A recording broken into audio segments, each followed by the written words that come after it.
monde par le monde, nourrir les gens qui ont faim, dans les rues, dans les villes, allons en son nom. Bonjour, ici Alain Clément et bienvenue à votre émission de l'Église diocésaine au service du diocèse de Sault-Sainte-Marie.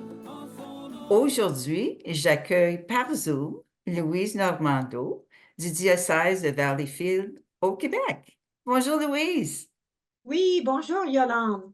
C'est pas la première fois que nous accueillons Louise à l'Église diocésaine. Depuis 2020, Louise est responsable de l'exposition réalisée par le bienheureux Carlo Acutis sur les miracles eucharistiques qui ont lieu à travers le monde. Et aujourd'hui, cette émission est la première de deux que nous allons faire ensemble parce qu'il y a juste trop de matière.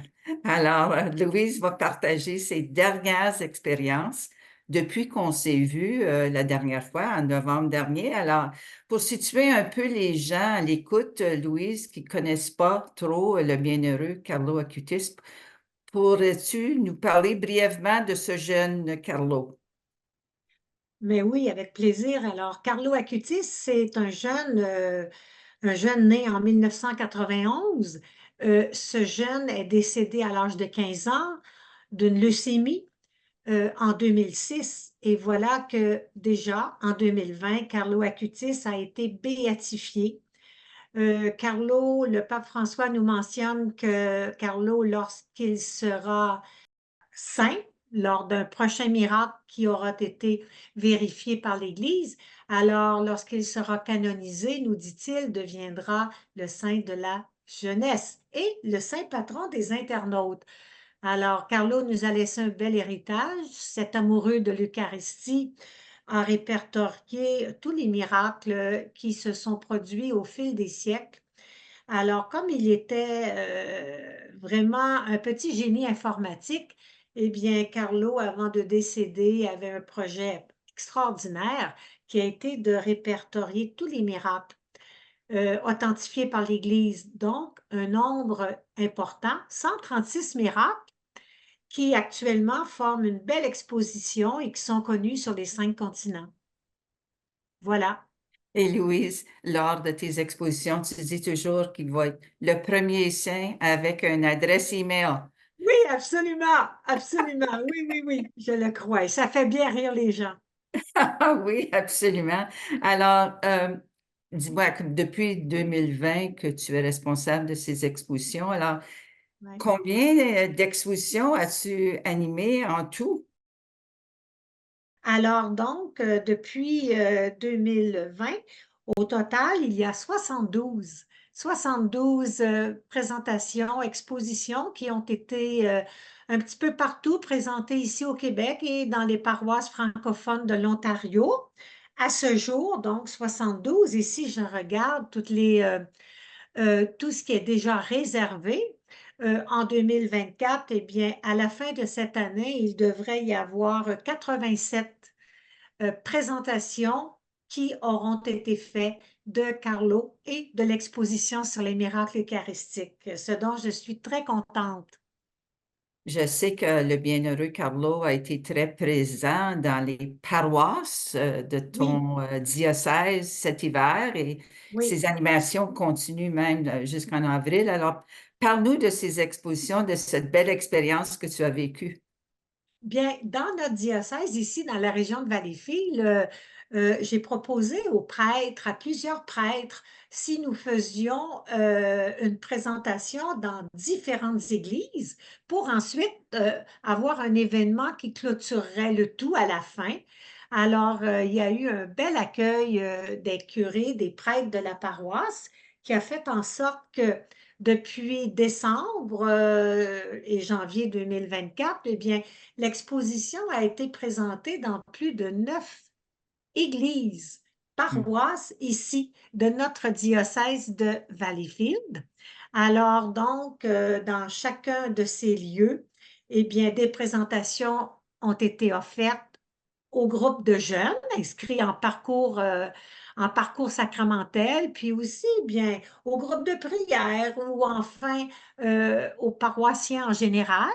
Et la dernière présentation sera la semaine prochaine, c'est-à-dire le 17 au 21 avril à la cathédrale basilique Sainte-Cécile, ici à Valleyfield, et pour se clôturer le 21 avril par un bel événement qui viendra comme réunir tous les gens de notre diocèse euh, à la fin de ces expositions de Carlo Acutis. On peut dire que Carlo est en train d'embraser du feu de son amour de l'Eucharistie, les paroisses de notre diocèse ici et notre évêque, Monseigneur Noël Simard, en est très heureux.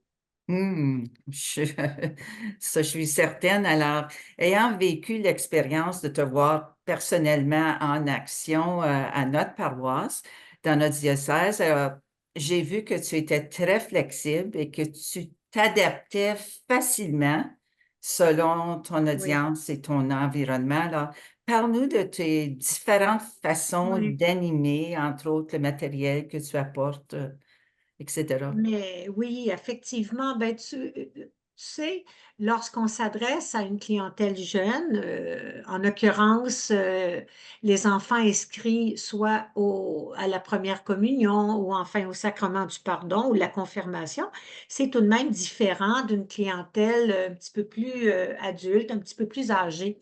Alors, donc, pour susciter et maintenir l'attention des jeunes, bien, j'ai développé une approche qui, euh, qui demande la participation des jeunes.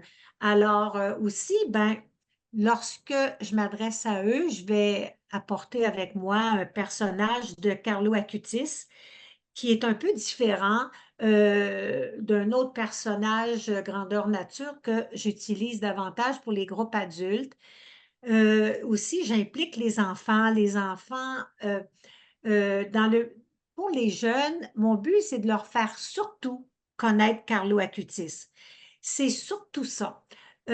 Pourquoi? Parce qu'ils ne sont pas encore peut-être, l'intérêt serait peut-être pas là pour connaître la diversité des miracles eucharistiques, ce qui est différent au niveau de la clientèle adulte. Alors pour eux, c'est de connaître qui est ce jeune. Euh, Quelles sont les ressemblances que les enfants ont avec Carlo Acutis dans les activités qu'il pratiquait, dans son amour des jeux vidéo, son amour de l'informatique? Alors, il y a beaucoup de liens qu'on peut faire entre nos jeunes et la vie de Carlo Acutis. D'abord, c'est un jeune de notre époque. Alors, pour moi, c'est important de leur montrer que Carlo Acutis, qui sera le saint de la jeunesse, ben, est pour eux un ami au ciel à qui ils peuvent s'adresser quand eux-mêmes vivent des moments difficiles.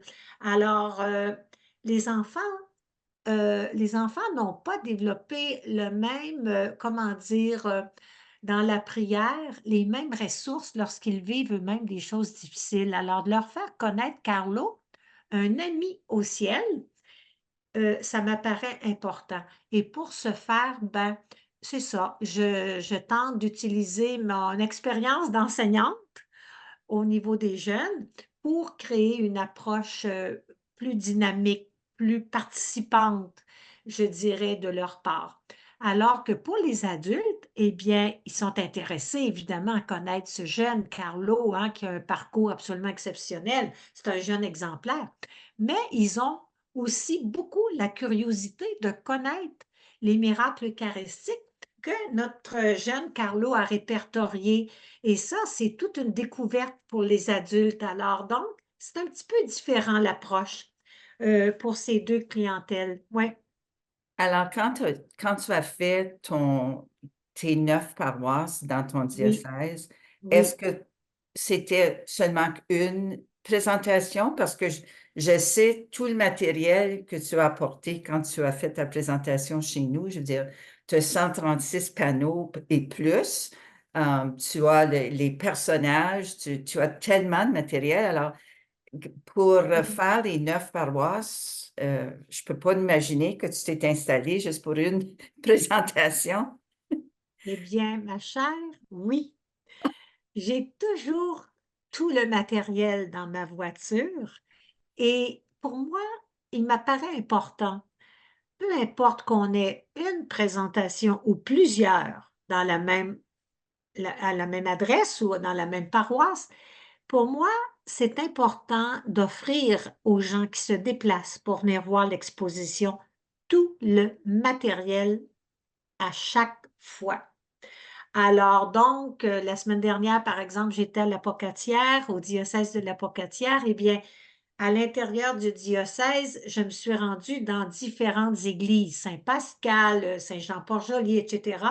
Oui, c'est important que les gens qui accueillent, même pour une seule présentation, aient accès aux mêmes informations complètes sur la vie de Carlo. Donc, à partir de petites vidéos que je présente, donc que j'apporte le matériel pour la présentation, comme à partir des miracles eucharistiques qui sont exposés afin également de leur présenter. Voilà. Une vraie mission et une vraie Ah, ben, vocation pour toi. c'est un plaisir pour moi de faire connaître ce jeune. C'est vraiment un plaisir et je m'aperçois que les gens qui entendent les présentations, qui participent, Yolande, ils sont touchés par ce jeune Carlo. Ils sont vraiment touchés par leurs questions, par leurs commentaires, leurs témoignages. Alors, je suis très, très, très contente. Et je sais même, nous autres, c'était au début du mois de novembre, et Oui, présentement, on enregistre en avril, mais je dois te dire que j'ai encore plusieurs personnes qui m'approchent pour me demander quand est-ce que Louise va revenir dans notre région, parce qu'ils t'ont vu sur l'émission, mais ils n'étaient pas nécessairement présents à oui. l'exposition. Alors, je leur dis toujours, écoutez, mettez-vous plusieurs paroisses ensemble, communiquez avec elles. Alors, pour ces gens-là qui sont intéressés d'avoir une exposition, Oui. quelle est la meilleure façon de communiquer avec toi pour réserver une exposition, puis on peut l'afficher à l'écran? Alors, la meilleure façon, c'est évidemment par courriel. Alors, l'adresse courriel, elle est tellement simple. Louise Normando, ensemble, at hotmail.com.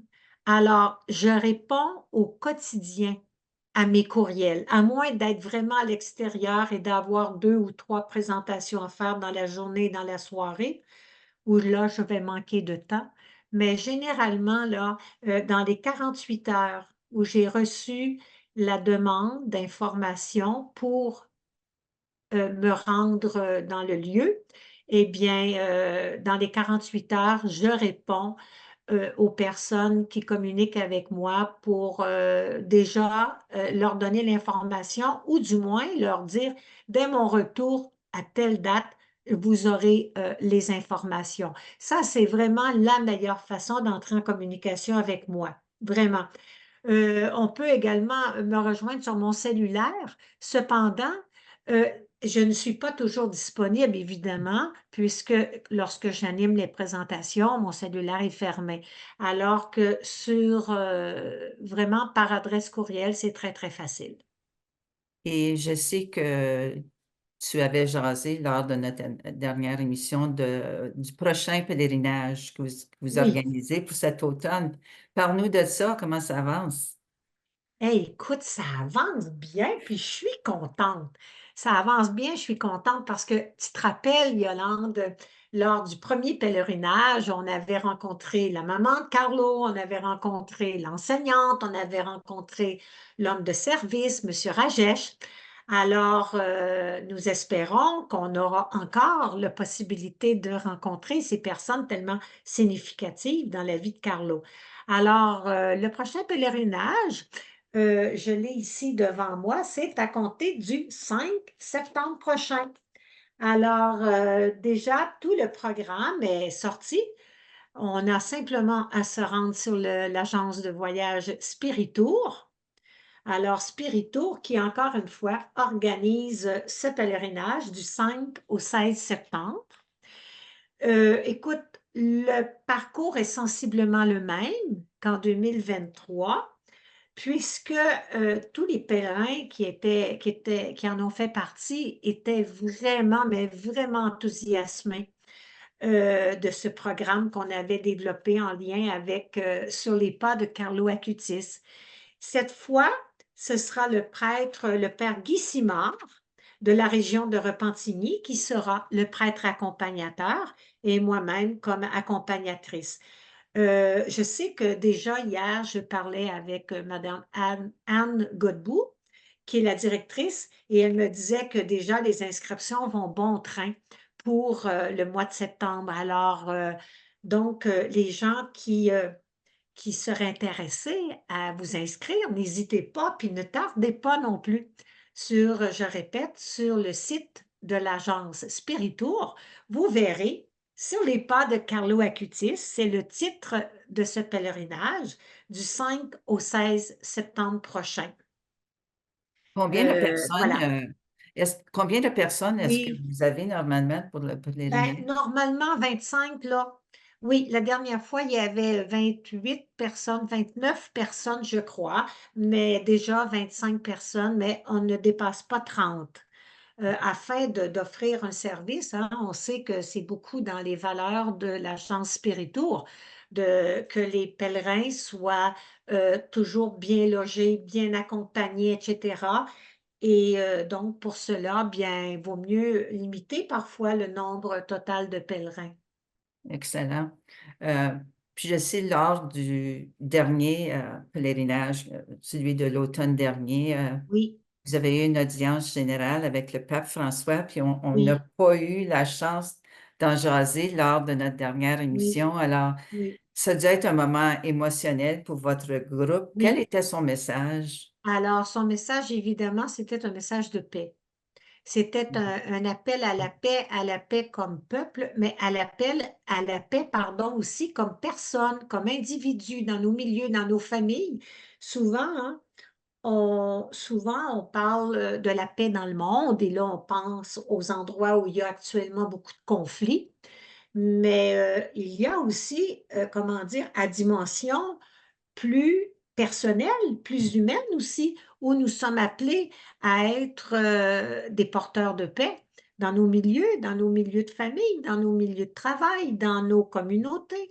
Alors, et voilà, c'était une invitation au partage et aussi aux valeurs de, comment dire, vous savez, dans notre vie de tous les jours, vous savez comme moi, comment c'est facile des fois de critiquer, comment c'est facile des fois de porter un jugement, comme c'est facile des fois bon, de critiquer que ce soit nos gouvernants, que ce soit nos patrons, que ce soit... Alors, la paix, ça commence à échelle humaine, hein? C'est à échelle internationale, mais humaine également.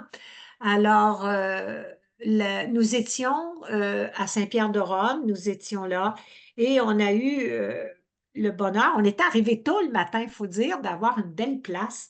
Alors, quand la Papa Mobile a passé, écoute, on voyait, on était très, très près, à quelques mètres à peine du pape François. Alors, il y a toute une ambiance hein, sur le site de la basilique Saint-Pierre, lorsqu'on voit bon, le pape qui sort et qui fait les différents parcours. Alors, ça nous rend toujours fébriles. Et puis, quand on le voit qui s'approche, et bien là, on regarde l'homme, on entend tout à coup, pendant quelques minutes, moins son message pour voir cet homme. Et puis, des photos ont été prises. Et en tout cas, écoute, pour nous, c'est un beau moment. Puis, on a été privilégiés d'y avoir accès parce que il faut savoir que le pape ne sort pas tous les jours, hein, ne Mm. fait pas cette audience tous les jours. Alors, on avait la chance d'être à Rome à ce moment-là. Alors, c'était un beau moment, j'avoue. Oh, ça Dieu, je ne peux pas m'imaginer. Ah Mais oui, pour retournons maintenant à tes oui, expositions donner un avant-goût, disons, aux gens à l'écoute de la prochaine émission, sans trop donner de détails, parce on veut donner le plus gros de ce morceau-là à la prochaine émission, mais parle-nous du miracle qui s'est produit en Martinique. Écoute, le miracle qui s'est produit en Martinique, on le retrouve dans le recueil que j'ai produit sur les miracles eucharistiques dans le monde. Alors, le miracle s'est produit à Morne-Rouge. Alors, donc, on est en Martinique, on est en 1902. Tu sais que cette île de la Martinique, il y a fréquemment des secousses sismiques. Mais voilà que le matin du 8 mai 1902, la montagne est entrée en éruption, la montagne Pelée. Et malgré les, comment dire, déjà, ce qu'on aurait pu prévoir comme étant une éruption volcanique, les gens ont peut-être un petit peu, comment dire, attendu de voir est-ce que c'est juste, comment dire, comment on peut, une secousse réelle ou bien donc, comme ça se produit souvent là-bas. Alors, je pense que les gens ne se sont pas méfiés euh, au départ de cette secousse sismique, mais en quelques minutes, 35 000 personnes de la ville de Saint-Pierre, qui était située tout près du volcan, sont mortes rapidement parce que ça s'est fait de façon extrêmement rapide. Et voilà que un petit peu plus éloigné, il y a la montagne Pelée. Il y a, pardon, Morne-Rouge, qui est un petit peu plus loin de la montagne Pelée. Et là, les gens, évidemment, ont pris peur. Ils ont dit, ben écoute, notre tour s'en vient, hein, et nous allons mourir. Les gens se sont rassemblés dans l'église. Ils ont demandé d'avoir la confession, la communion, parce qu'ils sentaient que ils étaient pour décéder eux aussi. Et puis, et on a pris à ce moment-là le Saint-Sacrement. Et il y a eu une procession avec le très saint sacrement. Et voilà que miraculeusement, Jésus est apparu dans la Sainte Hostie. Et c'était le Sacré-Cœur de Jésus qui est apparu. Beaucoup de personnes l'ont vu. Beaucoup de personnes en ont été témoins, les gens qui étaient là. Et miraculeusement, eh bien, voilà que ce petit village a été épargné miraculeusement. Alors, puis pourtant, il était quand même assez à proximité du volcan. Alors, donc, Morne-Rouge a été miraculeusement protégé lors de cette éruption volcanique du mois de mai 1902. Alors que la ville de Saint-Pierre, malheureusement, écoute, des dizaines de milliers de personnes sont décédées. Alors, tu comprends que lorsqu'on m'a invité à aller là-bas à la Martinique, j'étais bien consciente que sur cette île, la population se rappelait de ce miracle eucharistique qui s'était produit chez eux. Et encore dernièrement, là, je ne sais pas si Yolande, vous avez entendu vous-même, mais je suis restée en contact avec les gens là-bas et il y a occasionnellement de petites secousses. Donc, je pense que les gens là-bas ont la proximité avec le volcan fait d'eux, comment dire, dont des insulaires qui sont habitués d'avoir des petites secousses ou, bon, ils sont habitués à vivre avec ce danger. On ne connaît pas ça, nous, mais eux, ils ont ça, hein. Ça fait partie de leur réalité, hein? Oui, Ouais. en tout cas, ça va être très intéressant. Notre prochaine émission, on va entendre parler, voir des photos de ta visite là-bas. Alors, merci Louise, le temps est déjà écoulé. Alors, merci d'avoir accepté de nous visiter encore. Et vous, à l'écoute, qui désirez connaître davantage le bienheureux Carlo Acutis, rendez-vous au lien des émissions de YouTube de l'Église diocésaine qui sont affichées à l'écran. Soyez des nôtres la semaine prochaine, quand Louise va nous parler davantage de son voyage et son exposition. Et n'hésitez pas de demander au bienheureux Carlo d'intercéder pour vous dans vos prières. Et Louise, finissons l'émission avec une prière Oui. à Carlo. Alors, Yolande Clément avec Louise Normando pour l'Église diocésaine au service du diocèse de Sault-Sainte-Marie. À la prochaine. Alors, bienheureux Carlo, malgré ton jeune âge, merci Carlo de nous avoir fait voir de si belles choses. Tu as su partager le chemin du vrai bonheur, tracé par Jésus, le chemin de l'amour, du don, de la vérité et du pardon. Tu as su faire grandir la foi en t'inspirant de la Vierge Marie. Tu as su t'abandonner pour te mettre au service des autres, les pauvres, les malheureux et les vieillards. Alors aujourd'hui, Carlo, par ton intercession, aide-nous à faire grandir notre foi et à reconnaître en nous les bontés du Seigneur. Donne-nous toute l'énergie et le courage nécessaires pour offrir nos talents au service de Dieu. Ainsi, nous pourrons mettre tous nos efforts et notre service et notre énergie à son service. Alors, à ton exemple dans notre vie de tous les jours, vive et témoigner de l'Évangile afin que chacun de nous devenions une boussole qui guide le chemin des autres. Amen. Amen. Très belle prière. Alors, merci pour les belles photos qu'on va voir aussi, Louise, qu'on va afficher après cette émission. Alors, au revoir à tous et à toutes à l'écoute. Merci. Ô Jésus, je t'adore.